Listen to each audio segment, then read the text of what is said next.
Hello friends, welcome to Athens kitchen. നമ്മൾക്കൊരു കേക്കിൻ്റെ decoration ആയാലോ. 1.5 കിലോയുടെ കേക്കാണ് ഞാനിന്ന് ഡെക്കറേറ്റ് ചെയ്യാൻ പോകുന്നത്. കുറച്ച് ക്രീം വിപ്പ് ചെയ്തെടുത്തിട്ടുണ്ട്. അതിലേക്ക് കുറച്ച് പിങ്കും റെഡും കൂടെ മിക്സ് ചെയ്തെടുത്തിരിക്കുന്ന ക്രീമാണിത്. നമുക്ക് ആദ്യം മുകൾ ഭാഗത്തേക്ക് സ്പാച്ചുല ഉപയോഗിച്ച് കുറച്ച് ക്രീം ഇട്ട് കൊടുക്കാം. എന്നിട്ട് അതൊന്ന് ലെവൽ ചെയ്ത് കൊടുക്കാം. ബിഗിനേഴ്സ് ആണെങ്കിൽ ഇതുപോലെ പൈപ്പിംഗ് ബാക്കിലേക്ക് ക്രീം നിറച്ചതിന് ശേഷം സൈഡിലൊക്കെ ക്രീം വെച്ച് കൊടുത്താൽ മതി. ഇങ്ങനെ ചെയ്യുമ്പോൾ നമുക്ക് സൈഡൊക്കെ ലെവൽ ചെയ്തെടുക്കാനായിട്ട് എളുപ്പമായിരിക്കും. മുകളിൽ നിന്ന് താഴെ വരെ ഇതുപോലെ ക്രീം തേച്ചതിന് ശേഷം നമുക്കൊരു സ്ക്രാപ്പർ ഉപയോഗിച്ച് ഒരുപോലെ സൈഡ് ലെവലാക്കി കൊടുക്കാം. സ്ക്രാപ്പർ ഉപയോഗിച്ച് ലെവലാക്കിയതിന് ശേഷം ഇനി ഏതെങ്കിലും ഭാഗത്ത് ക്രീം കുറവായിട്ട് തോന്നുവാണെങ്കിൽ നമുക്ക് പാലറ്റ് നൈഫ് ഉപയോഗിച്ച് ഇതുപോലെ ക്രീം തേച്ച് കൊടുക്കാം. അതിനുശേഷം നമുക്ക് സ്ക്രാപ്പർ ഉപയോഗിച്ച് ഒന്നുകൂടെ സൈഡ് ലെവൽ ചെയ്ത് കൊടുക്കാം. അതിനുശേഷം മുകൾ വശം ഇതുപോലെ ലെവൽ ചെയ്ത് കൊടുക്കാവുന്നതാണ്.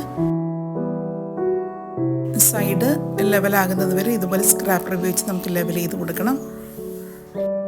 അതിനുശേഷം മുകൾ വശവും നമുക്ക് ലെവൽ ചെയ്ത് കൊടുക്കാം.